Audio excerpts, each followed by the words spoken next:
Do you hate the thought of working past 55 or 60? Do you hate not being able to live the life you deserve today? Do you hate not knowing what your financial future looks like? It's time to stop doing what you hate. Here's your host, Mr. Harold Green.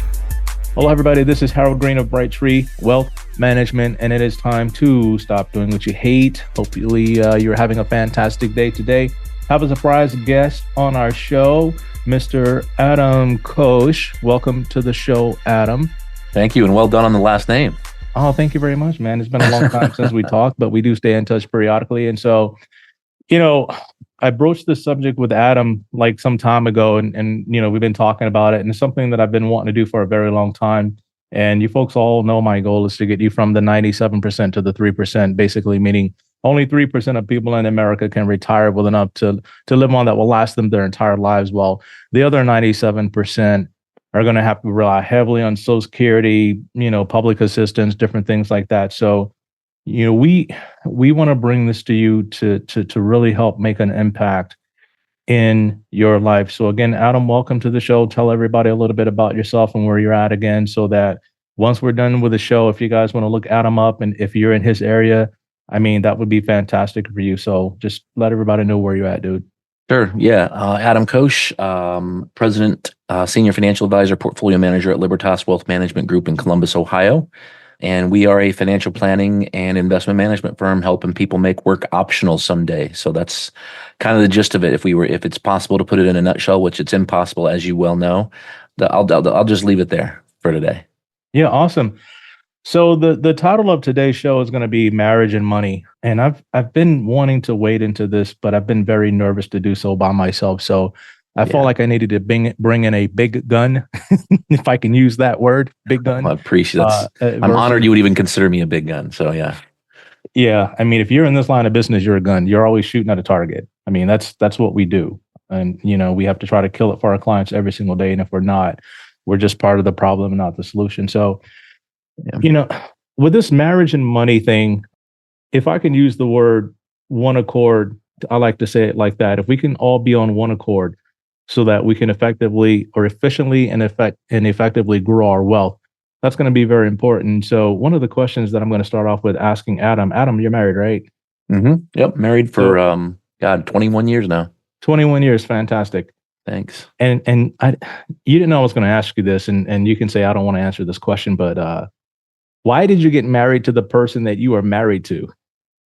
Ooh, that is a good question. That's a fun question. Of course I'm going to answer that. Yeah. Oh, wow.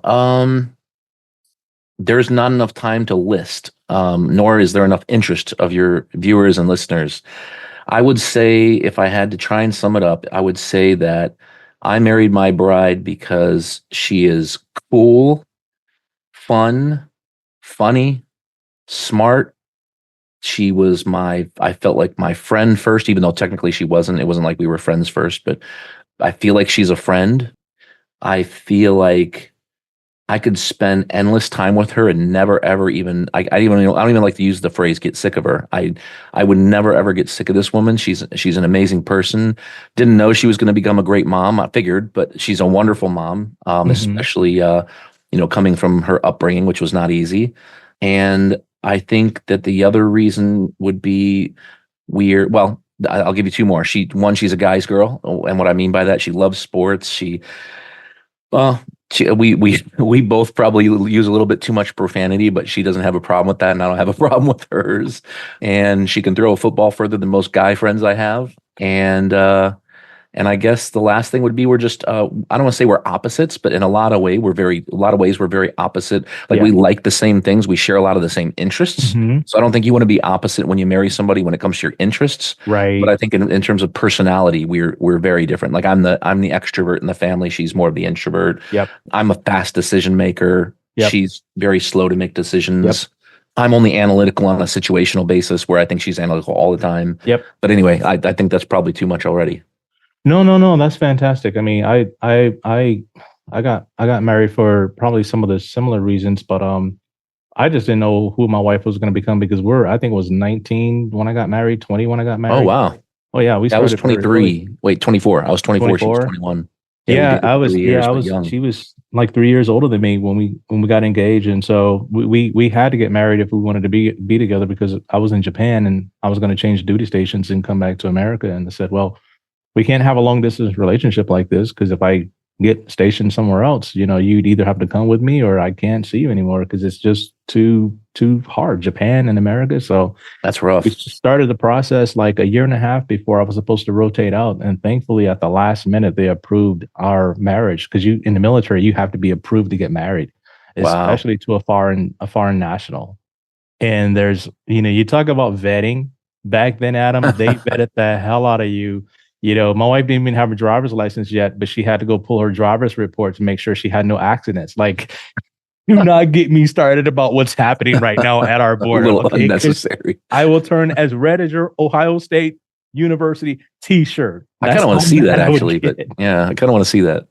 But yeah. So she's our accountant. She manages all of our finances and things like that. She does it for our company. So Is she still 3 years older than you? yeah, yeah. Okay, because if you figured out how to slow down age, I wanted to make sure we talked about that today. I know. I No, know. okay. Oh, well, She's three another years older episode than me, maybe. but I think what it is I try not to age her out as much as I'm aging out. With all the stress. So I'm a very fast decision maker. She's very analytical, and so sometimes we have to make trades right away. So we can't languish forever on a trade. I We got to gotta do follow it the right rules, away. right? Can't Yeah. think about it for So a night.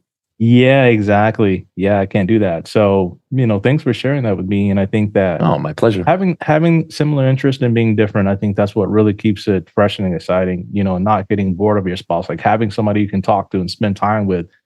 I moved out here to Las Vegas now, and we actually take road trips. So imagine being in the car with your wife for like 7 or 8 hours.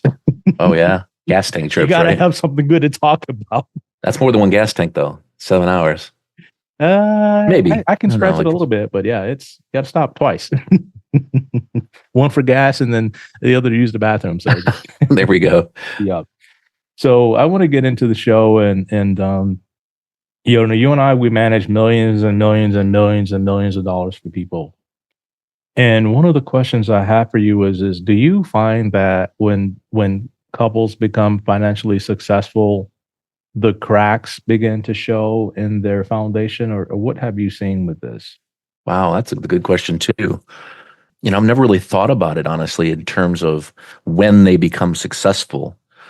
I tend to notice more cracks when people have kids Oh, than when they become successful. I feel like when people become successful and the more successful they become, I think the less you see budgeting and, they might track what they spent, but they're not going to track what they're going to spend. You know what I mean? In fact, that's more of an issue when it comes close to retirement, when it's like, wait a minute, depending on how much they saved, if they right, saved enough, right. and if they were excessive savers, which is always a great thing Yep. for us, obviously. But if they're excessive savers, then usually they still don't have to budget all that much. But Right. there are plenty of people out there that they work their butts off. They're successful people. They help put their kids through school. They live great lifestyles. They go on vacations. They drive nice cars, have a nice house, and then they downsize, they dismount, and the next thing you know, it's like, man, I didn't really want to have to budget, in retirement, but I think most people have to do that. So I think that those would probably be the two biggest times I see cracks is when we get close to retirement, if you haven't saved a ton of money. And then when people have kids, I think that you start to, all the problems that you had in your marriage that you didn't figure out before kids, Right. those come to the surface fast when you Wow. have kids. Yeah. Give me an example of something you can kind of think about. Oh, wow. Everything. Yeah. There's no shortage of this list. I'm sure I'm not going to do it any justice. I mean, I'm thinking of people right now where, if you wanted to spend, I don't know, you got married and you said at the onset of your relationship, hey, just so you know, I'm going to spend time with my guy friends, and this is something we do. Every week we do this, and every Sunday we play poker, and then we go on a guy's vacation every year for a week. And then you get married and everything's fine, like no big deal. When you're gone, I'll do my thing. When you're doing this poker night, like I'll watch TV, like whatever. Then you have kids, and it's like, well, I want help, and Right. and I mean, I hate to say it, but you got to make some concessions, I think. And on one, it's tough because on one hand, it's like, well, look, I told you, we agreed to this, right? But at the same time, it's like, yeah, but I mean, the kids change everything, and not for the bad. I mean, I think most people start talking about all the things they lose when they have kids and not enough about the things they gain. But yeah, I would say that that's just things that you wanted before, the freedoms that you had before kids, that changes things and it causes stress. And then when it comes to money, kids are not cheap. I'm not sure what the new stat is, but I know that the old stat 10 years ago was that from the second your kid is born until they turn 18, having nothing to do with college, that kid's going to cost you $100,000. Right. And almost surely bigger now, right? Yeah. It's got to be 380 to 500. Is it really? Yeah. Oh. Hey, and if you do it in Hawaii, that's okay. Is that the Hawaiian statistic though? Add another zero. Oh, jeez. Anyway, yeah. I think that those when you start to see the cracks though, when they become more successful. I don't know. I don't know that I think you actually get less stress when you become more successful as far as finances are concerned, because you don't have to worry as much about money like maybe a lot of people do. You aren't stressed about how you're going to pay that mortgage next month, Right. And so the whole thing with the kids, and one of the things I think about for a lot of families, when a couple gets married, they never sit down and put together an upfront contract. They never go through any of that. They're just so in love that love just smothers all reality. Yep. I completely agree with you. Yep. And then, like I said, you mentioned something funny. I don't know if you know anything about Asians when they get married, Asian moms when they get married. Like no. your wife literally turns into like your mom and your children's mom. She's not your wife anymore. So you have to make a very conscientious effort to say, hey, I get it. I understand how you want to raise the kids, but like raise your hand like, hello, I'm still here too. So that, if you're in a interracial, international marriage, it can be even more complicated because the way Asians manage money and the way Americans manage money, it's different. Especially if you were raised in an Asian household and you do things by the Asian book. Whereas for me, I grew up poor. I didn't have anything to manage. So there's a lot of times we had to sit down and say, hey, these are our goals and these are our plans. And so the next question I wanted to ask you was, when you have a couple that they're reluctant to put together a financial plan, what are some of the top reasons in the relationship why you think they won't put together a plan? Go ahead. No, you go ahead. I think probably the biggest reason is because they haven't communicated enough about it themselves. Okay. I think they're probably intimidated. They're like, well, what are we going to talk about? I think many people, especially younger people, feel like we don't really have that much money yet. So why do we need a plan? I think that some people don't want to share the mistakes they're making or have made. I see. I think that maybe they'll be embarrassed. They're going into some office. We do a fair amount of pro bono work here where we help people for free just to help them out. And we've just recently we've had two situations where we've been helping somebody, not charging them a dime, spending lots of time with them, and we'll talk about that later, I'm sure, or at least I'll use that as some examples. But I think the embarrassment's a big part of it. I think money's a very private thing, but it's also very emotional. Mm-hmm. And I think when you're making mistakes from a financial standpoint, which I think a lot of people, well, you know what? I'm going to go on the limb here. Yeah. I'm going to say that everyone has made plenty of financial mistakes, more than they'd like to admit. I'm going to raise my hand here and say I have. I couldn't remember all the financial mistakes I've made, and I do this for a living. So I think those are the big things, though.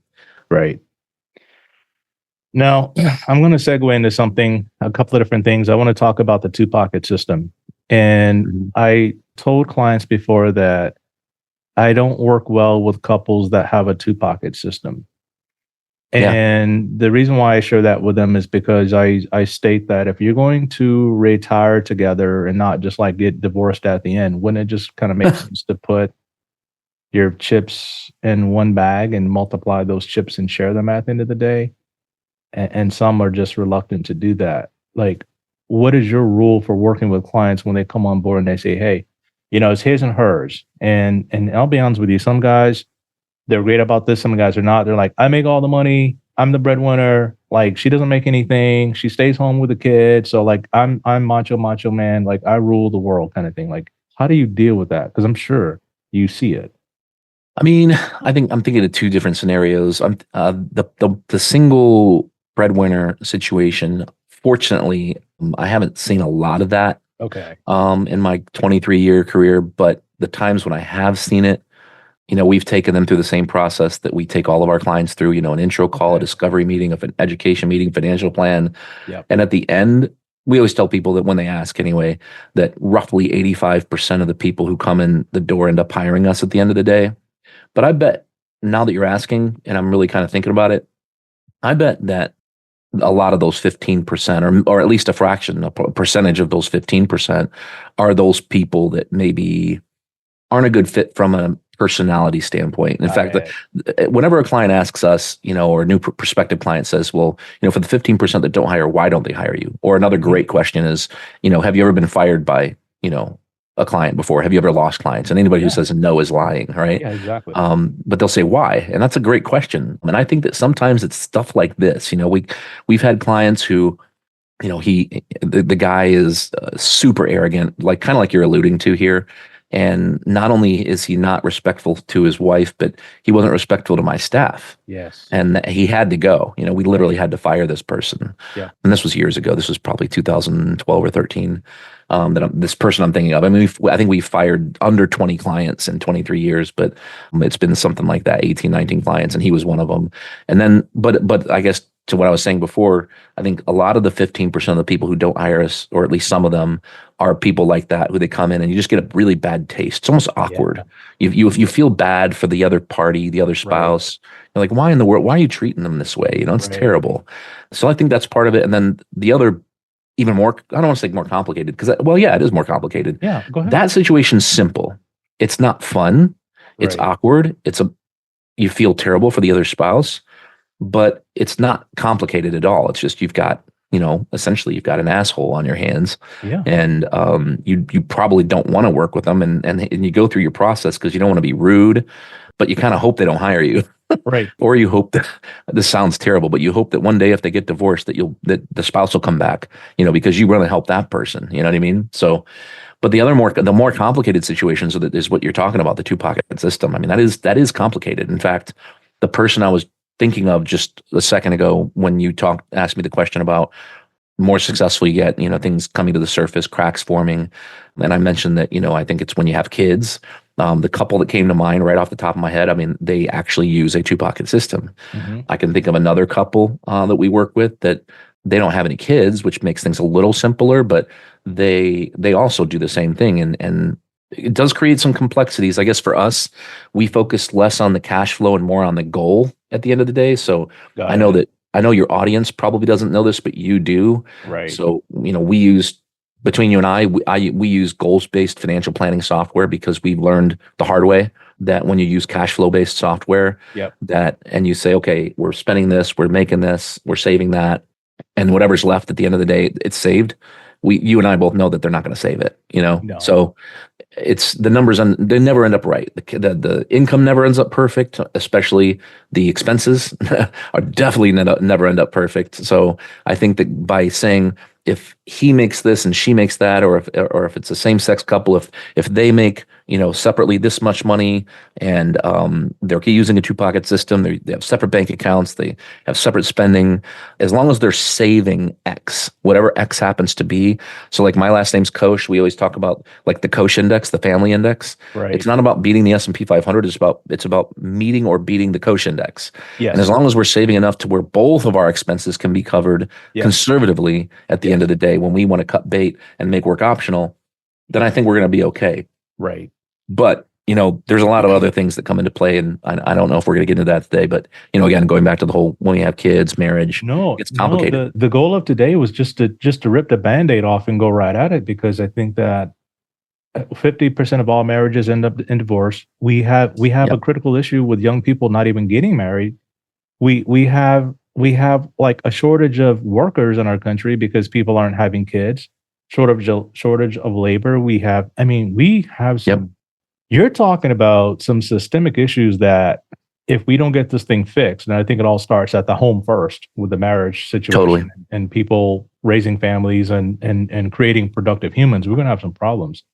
Yeah. And, going back into the two pocket, I hear what you're saying. We also use cash flow end goals, but for me, I use cash flow as more of a way to CYA, and when clients retire and how much do you need and so on and so forth. And whereas you're tackling it from size of a pot kind of situation, like we want X in a pot, and then you guys can do whatever you want with that pot. Well, we did our job.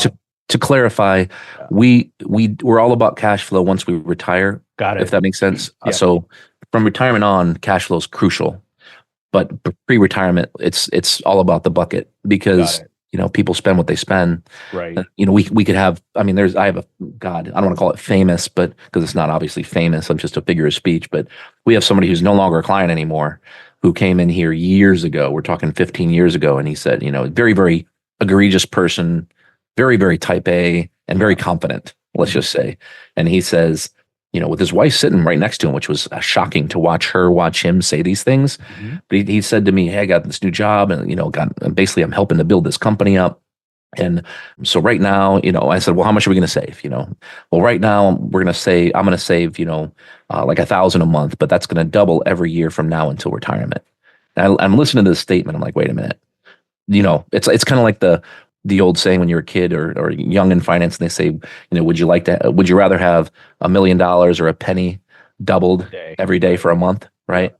And it was like that. I immediately started thinking of the math in my head, and I'm like, oh boy, how's this going to look? This is going to look ridiculous, right? Totally unrealistic. So I was like, so next year you're going to save $2,000 a month. He goes, yeah, for sure. And I said, okay. And then the next year, 3,000, like 4,000 a month then? He goes, yep. And I'm like, okay, listen. I was like, that means the next year you're saving $8,000 a month. Are we sure we want to use these numbers? He said, oh yeah. And he's looking at his wife for approval, and his wife's just all on board, almost like, and they had a great, and still do, by the way, still have a great marriage. I don't talk to him much anymore, but like I said, they're not clients anymore. Right. But you could see that she just has this glowing admiration for him, and that, she was, she's a stay-at-home mom, and, he was always the breadwinner, and he changed careers, but I just kept thinking there's no freaking way that this guy at year 10, is going to be putting away $40,000 a month. You know what I mean? I mean, if he owned the company, he wouldn't be doing that. Right, so anyway, it's like, I already forgot the question. I got all fired up about this situation, but no, we're talking about the two-pocket system, and two-pocket system. So I mean, this is one of the, I guess, option A of the two, where he's making all the money, and he's, like I said, very egregious and very, very confident, but at the end of the day, I mean, it's like I couldn't even be of any help, because eventually, when the money didn't get put away like he said it would, right, then he stopped responding to emails. Then they stopped coming in for meetings, because going back to that embarrassment, except this embarrassment was created out of thin air, right? It didn't exist to begin with, but he created the embarrassment by setting expectations and promises to himself, his wife, and me that were way, way, way, way too high. So, and inevitably, he ended up just leaving. And, blame the market, blame portfolio management, whatever. It didn't matter at the end of the day, but it was like he wasn't. We always talk about financial planning, whether you're a couple using joint finances or a two-pocket system.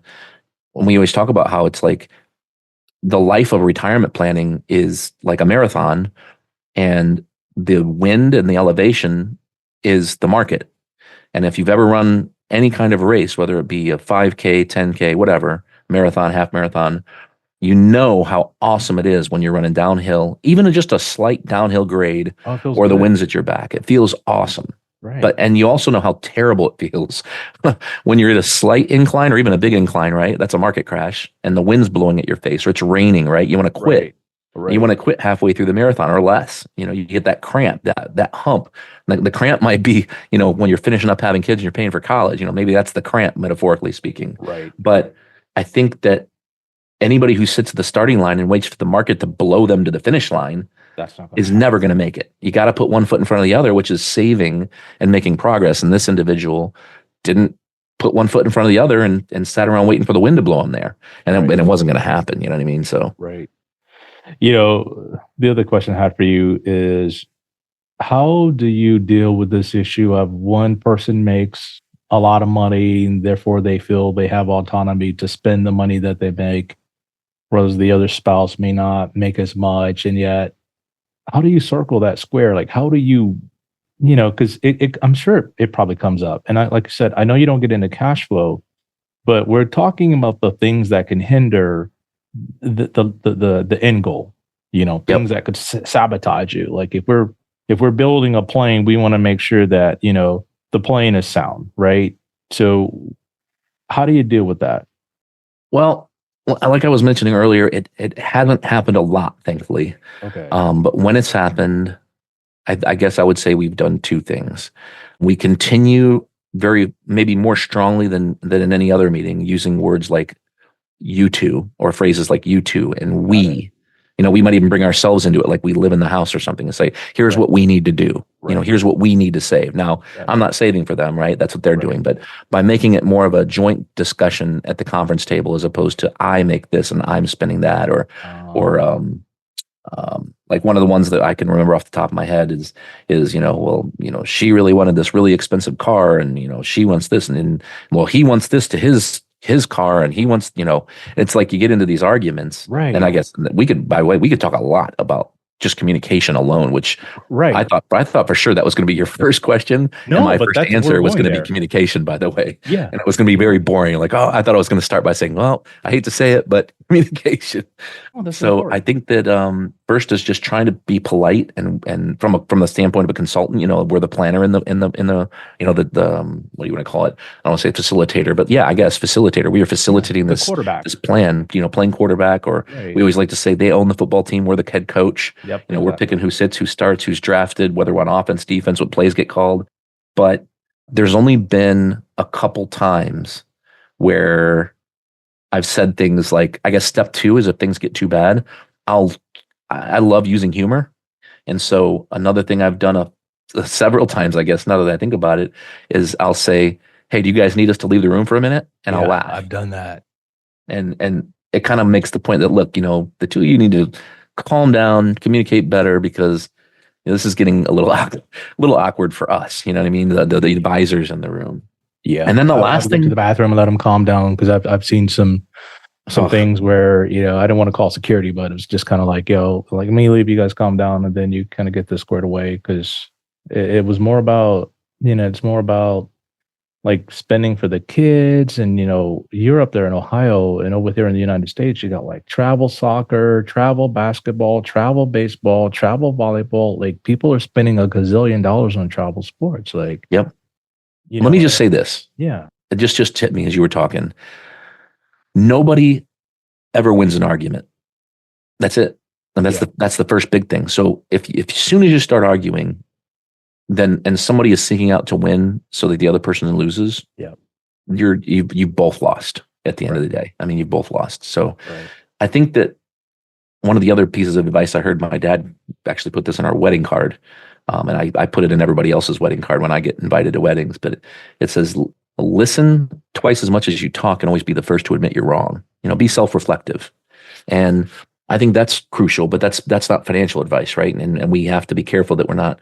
I always joke, I have a double major in finance and psychology, and I always joke that I use the psychology degree more than I do the finance degree sometimes. Yeah. But I think that people get fired up, and it's all there's so much history there, right?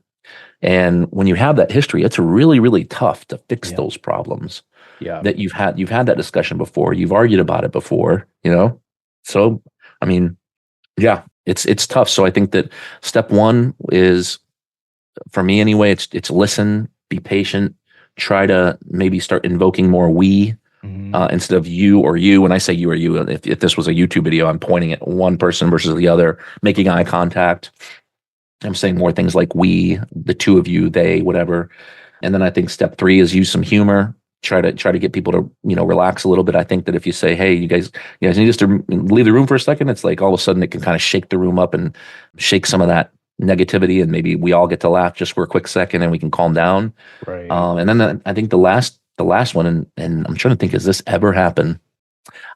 Aside from that one situation where we had to fire that person back in 2012, 2013, who was being disrespectful not only to the spouse, but to our staff, Thankfully, I've never had to just step up and say, "Look, that's it, we're done." I mean, we've had to do that with a couple people, but not for negative reasons. It's like we've had somebody just this past year come in the office and say, you know, hey, we want to talk to you about hiring you, and here's our $1.5 million, and it's all invested in Microsoft, Amazon, Tesla, and Netflix. And by the way, when we're done, I don't want you to sell any of them. I just want you to manage those 4 stocks. It's like, wait a minute.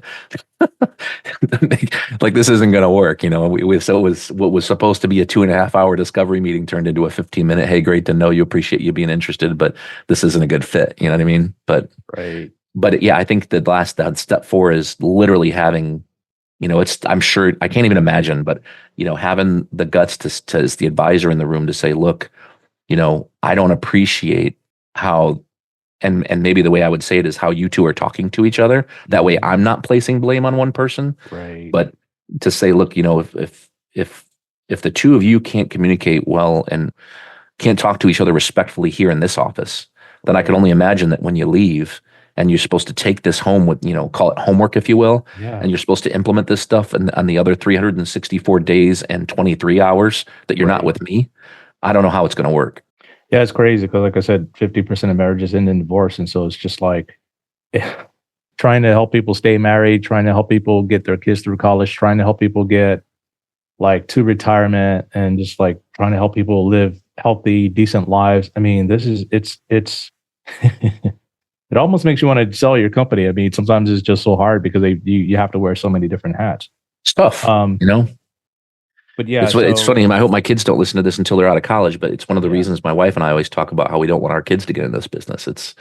It's a tough business. I don't think people have any clue how difficult it is to deal with so many different personalities and families. And next to your health, what's more important? You might argue religion, but other than that, I mean, next to your health, this is the most important thing in your life. I always say money is I got this from a friend and long time ago, and it was just an awesome quote that money is a unit of choice. The more units you have, the more choices you have. Yes. So, I mean, that's what it's all about, and then as far as couples are concerned, trying to work together as a team, embracing each other's differences and strengths and weaknesses, it's crucial to success at the end of the day.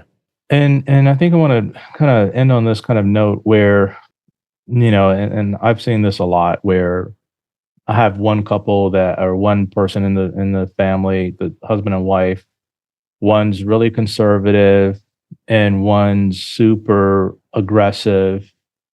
And I had a client that was super conservative, and they ended up leaving because they were too conservative.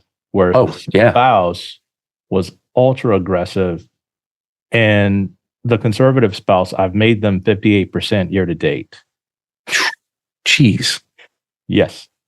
And they left because the volatility that took us there, they couldn't handle the volatility. I always joke that a portfolio like that would be like having to wear a flame retardant suit in a car that goes, a quarter mile in less than 10 seconds, because the engine might explode frequently. But top fuel. The top fuel drag racer is what that is. Right. Yeah. And so, we use a lot of high octane, and some days it's great. And, we'll be cruising along at 300 miles an hour. And next thing you know, something happens with, Israel, geopolitical, something that's totally out of control, tire blows up, boom. And it's just kind of going down the track. And it was to them, they couldn't handle that. And because they would look at it every day. And if it's up, they're on cloud 9. If it's down, they're, having to seek professional help kind of thing. And what the client told me, they said, you've made me so much money that my spouse looks at that and says, Harold's making him all this money. Why do I need to take this risk? Why don't I just put the money in the bank or do something conservative like that? And he said, for my own mental sanity, I just let my spouse do whatever. I just have to kind of let that go. Yeah. So how do you handle situations like that when you see one spouse is like, rah, rah, rah, let's go, take on the world. And the other spouse is like, oh my God, like I want to go hide in a cave. They're still married. They got to get to the finish line together. So how do you bridge that gap? Yeah. So it's, thankfully that doesn't happen a lot, but it does happen. It happens way more than the other stuff we've been talking about so far. But I would say the the first thing we do, and we try to keep things joint still. Like you can do risk assessments and, you can do 2 risk assessments for everybody, and you can do 2 financial plans for everybody because it's based on complete risk. But it's not going to work at the end of the day. You're literally going to have 2 different outcomes, right? So I think the first thing we try to do is we try to get them to agree to something in the middle. So compromise, so just to use a simple, we're not going to go through a 14 question assessment on this podcast, but if the question was as simple as, and there isn't a question like this, but let's just say there was a question that said, from 1 to 10, with 10 being top field dragster and 1 being, I'm afraid to leave the house in the morning because I don't want to get hit by a car. Where would you put yourself from a risk standpoint? And one spouse says 8 and the other spouse says 4. Then we're going to meet in the middle right around a 5, and see and make sure they're okay with that. Okay. Rarely they will say they're not okay with that. And situations like that, lots of education. And I think that usually we can get the 8 down to a 7, and we can get the 4 up to a 7 usually. And that's just lots of education about market history, expectation setting, looking at drawdowns of the past, just doing, I don't want to say doing math, but like getting a whiteboard out if necessary, and just, writing down, here's what you can expect, and I think lots of expectation setting is crucial.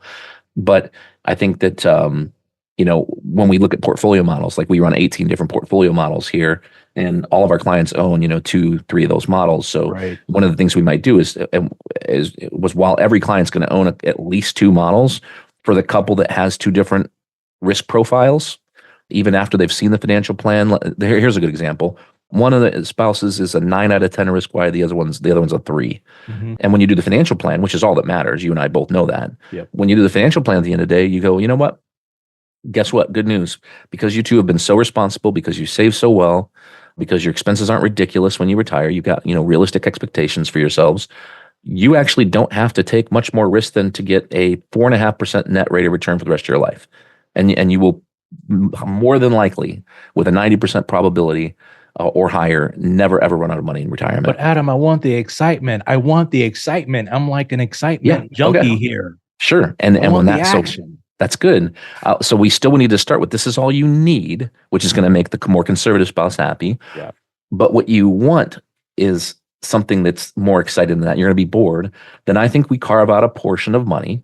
And I always stop to check base. Like, what do you think if we would carve out a portion of that money and put it into an aggressive portfolio, but maybe in order to make, the more conservative spouse happy, what if we used, instead of just an aggressive strategic buy and hold portfolio, which I'm not a huge fan of, what if we used a tactical model, like a trend following model that is really aggressive when the market's kicking on all cylinders, but it could sit in the tornado bunker, when things are not looking so good. Right. How would you 2 feel about a situation like that? Something more dynamic, and usually we can get them on board together. And then from there, that we've only gotten halfway there then. And now from there, we have to touch base, right? Yep. Every meeting, here's where we started, here's where we are, here's what happened in the market. And if it's one of those situations where nothing crazy's happened in the market, that's good, but not good, right? It's good because obviously they made money. Right. It's not good because we didn't test our emotions yet.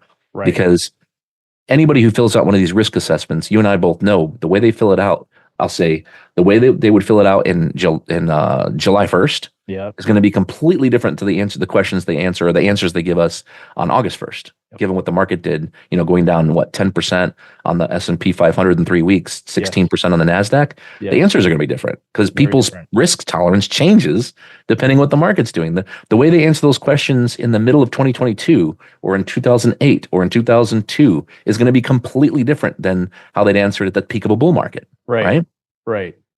So I think it's like, are you buying season tickets to the Ohio State University football team? Well, it depends on how they, play last year, right? Like, right. That kind of thing. And I have a couple more, or just like one more major question. This is very important because, again, if 50% of all marriages end in divorce, imagine what happens to 50% of all financial planning relationships. So decimated.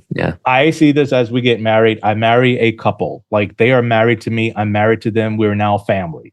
That's how I literally see this. Like, I am part of the family. Totally agree. That's why I think that's one of the reasons we get along. Exactly. So when one person says, oh, you know what, this Adam guy or this Harold guy, I'm starting to lose hope. I'm starting to lose faith. Like, how do you talk to them about stuff like that? Because I'm sure they all have their separate friends, they all have their things, and they come home and they talk to each other and they try to go along to get along. But sometimes, how do you deal with like losing faith in of one spouse losing faith in you? Sure. Yeah. I mean, it's happened before. We just lost a client, what was it, or a couple of weeks ago, that was a huge advocate for us. Referred friends, family, and then all of a sudden, out of the blue, she asked us this laundry list of questions, which we answered. Like what are your fees? What are the expense ratios on the ETFs you use? Things like that, and we answered all the questions. And she said she was talking to the bank, which shocked me. I'm thinking, whoa, the bank? You got to be serious. So it's, immediately we feel like we're on edge because wait a minute, we've done so much for this person. They've been so reliant on us. They've been huge advocates. And all it took was one meeting with somebody at the bank, and I can only speculate on what happened. I have no idea because they wouldn't even respond to an exit interview. But it could have been that this person just enamored them with, hey, you're big enough now to where you could be a part of our private client group. Oh, wow. They got, and they could have lied about fees. I mean, that happens. You and I both know as fiduciaries, that happens all the time in our industry. And by the way, omitting to me is the same as lying. By saying, well, what are their fees? And part of being a fiduciary, as you and I both are, we are transparent about our fees. That's how it is. So all these other, I shouldn't say all these other firms, I got to be careful. Many other firms just don't share what all their fees are. They focus so much on selling, for lack of a better word, that's just kind of how it goes. So I'm just sharing one example, but I think that when people start to lose faith, all you can do is re-educate, go back to the beginning. I don't want to say start from scratch, but say, hey, one of the things I like to say is just, I like to tell people, we do this every day, all day long. Right. Every day. I mean, every week we are having the same conversations with people, probably 15 to 25 times a week, just depending on the season, right? If we're in the middle of, what we call surge meeting season, which is we're having a lot of meetings going on, client review meetings. You hear it once or twice a year. And then by the time, the statistic I've heard, there's no science to prove this, but what I've heard time and time again is by the time a client leaves our office and gets to their car in the parking lot, they have forgotten at least 85% of everything that we talked about. So absolutely. I think that coming back to first base, re-education, expectation setting again, I think I think that's the first best thing you can do. I also think that there's a lot of value in providing people an out. And what I mean by that is if you've tried that and it worked okay, like we've had situations where we tried it, it worked really well. At the first beginning of the appointment, there was huge concerns. And at the end of the appointment, it's like, man, I'm really glad we had this conversation. Thanks so much. And then they leave. 3 months later, we're having the same conversation again.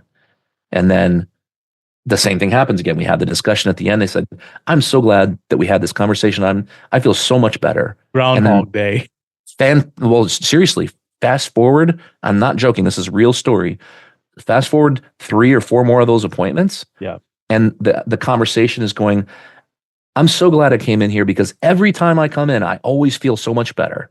Right. But we're sitting there going, oh my God, like this has got to stick at some point, Right. So that's where we have to give them an out. And I start doing that not at the end of the meeting, but at the beginning of the meeting, or say, look, this isn't clearly, this keeps coming up, and I do think that we need to re-educate and we need to communicate, and there's no such thing as over communication. Right. However, if you're going to be upset, I'd rather you be upset at somebody else.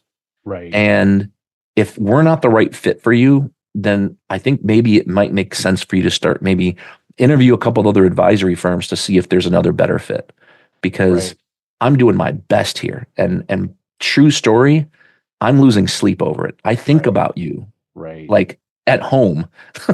And when I'm saying this, because this has happened many, many times in my career where I will lose sleep and I think about these people like in my free time where I can't listen to what my wife's saying to me in the passenger seat of a car, or my kids are talking to me and they want to, and I can't focus because I'm concerned about this client who, and the irony is they're not listening to us. They're not, it's not sinking in, and maybe it's something I'm doing wrong. Or it's just a personality misfit. Like it just doesn't work. So I feel like I'm rambling at this point, but no, I call that feelings over facts. And when people come in and sit down and say, I feel so much better, and I put out a market minute at least 2 or 3 times a month, and especially when the stock market goes crazy, I get on the mic and I just go through an analysis and explain to clients what happened today and what's going to happen next week. And here's what we're going to do. I call that flying the plane. You know, when the passenger's in the back, there's a lot of turbulence and the pilot comes on, he says, you know, what he says, you know, and they're going to be trying to find clear and blah, blah, blah, buckle up, we'll get you on the ground soon, you know, and you got to talk to your clients, like talk them down out of the air like that. But sometimes, you know, it's more of an emotional thing, and we can't fix that. Yeah. You know, and I hate that's where you pull out the Ron White joke, right? Like if the other engine goes out, then how long will the plane take us? And he says, all the way to the scene of the crash. Oh It's one of my favorite Ron White jokes. I guess sorry, go ahead. No, I guess we can sum it up like this. The first thing, you know, I like to use, like, I would say the 3 C's. So if I had a 3 C's in a conversation with clients like this, I'd say, first of all, you got to care. Number 2, you got to communicate. And number 3, you have to compromise. Yep. You know, that's perfect. I love that. Care. I'm going to steal that. Yep. Care, communicate, compromise. And I'll give you an example. I told my wife when my company was struggling, she's in control of the finances. And she said, after my Audi had, you know, the lease was up on the Audi, the company wasn't doing well. She said, you can't have another one. I said, what do you mean you can't have another one? She said, no, you can't have another one. The company's not doing well. So go get something cheap. And so I said, okay. So with my tail between my legs, and again, we have to save money. We have to pay, you know, we have to take care of our clients. We got to take care of our expenses. And so for me, it was like, okay, let me take this medicine because maybe I haven't done everything I can to generate the revenue in the firm that I should be generating. Maybe I'm not clicking on all cylinders. So I went from an Audi down to a Jeep. I had to lease a little Jeep, you know, for 3 years. And every day I drove this Jeep, I drove it like with a big chip on my shoulder that, hey, I know my wife is right. I don't like this situation. I got to work harder. And I said, but I promised myself when I'm done with the situation, I'm going to go get whatever I want. So I fixed it. I work weekends. I work nights. I killed it. I worked very hard to take care of my clients. Grind. And so when lease was about to expire, she's like, what are you going to get now? And I was like, well, I got to think about this. Maybe I'll get another Audi. Maybe, just maybe, I'll get a Porsche. Yeah. That's what I did. You're talking to a car guy, by the way, so you're not going to get any arguments here. No, and that's exactly I give bad advice with cars. No, and it was that's exactly what I did. I cared enough to communicate with my wife, and then I compromised when I had to. And I didn't say, well, I own this company. I have to keep up all these appearances. What are my clients going to think about me? Blah, blah, blah, blah, blah. You know, first thing they said, what happened to the Audi? Well, I got rid of it. The lease was expired and I wanted an SUV. So I did that. Like, you know, not like I sucked and now, you know, I can't get what I want. Right. And so, you know, I just wanted to bring you on and just kind of give people ideas as to what they need to do to make sure that their not only their relationship is clicking on all cylinders, but, you know, their financial plan is clicking on all cylinders. And so if you had any parting words to people, like, what would you say? I would say that you just touched on it. It's just communication. It's so huge. I think it's communication. Leave your ego at the door. I would even schedule communications. Like if you're struggling, have at least a monthly financial meeting after the kids are in bed. Yeah. Sit down, go over your finances. Here's what we spent last month. You know, here's what we planned on spending. Did we go over? Were we under? If we were under, awesome. Celebrate. Get a bottle of wine out. You know, whatever you like to drink. Celebrate. Yep. If it's really bad, weekly. You know, weekly isn't bad. I don't think it's terrible to kind of, here's what we did last week. You know, here's what we spent. Okay, we screwed up. Let's do better next week. And here's how we're going to do it. In fact, let's make up for that overspending this week by cutting. So I think that's another piece of it. And then I think the other part is look yourself in the mirror when you're by yourself and, you know, think about why you married this person. You know, you asked me, that was the first question you asked me today. Why'd you marry, you know, Donna is my wife. Yeah. And ask yourself why you married him. Don't think about the bad things. Think about all the good reasons and all the positive reasons you married them. And then when I said check your ego at the door, think about what you can fix.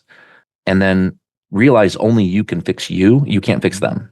Right. And then just ask them to do the same. Right. Say, look, I'm not going to try and fix you, Harold, because I can't. I'm not you.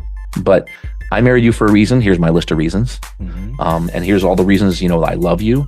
And what I'd like for you to do at some point this week is to look at yourself in the mirror like I have and just think about all the reasons you married me. And then try to check your ego at the door and say, look, we need to do this, and we're either going to do it together or we're going to do it apart. And I don't want to do it apart. Right. So that'd be my first piece of advice. But we're out of time. No, that's good, guys. Oh my God, it's time to stop doing what you hate. And if you hate arguing with your wife or your spouse, your partner, who does, right? Start to put this stuff into action. And if you're in the Columbus, Ohio area, look up Adam Koos and his company, because I believe they're doing some great work up there. And so not only can he help you with the finances, he has that degree in psychology. Not saying that he wants to be talking about you and your personal problems all day, but I'm sure some of that might happen. And so thank you all for tuning in to today's show. And until next time, everybody, 1, 2, 3, let's get it. This is thepodcastfactory.com.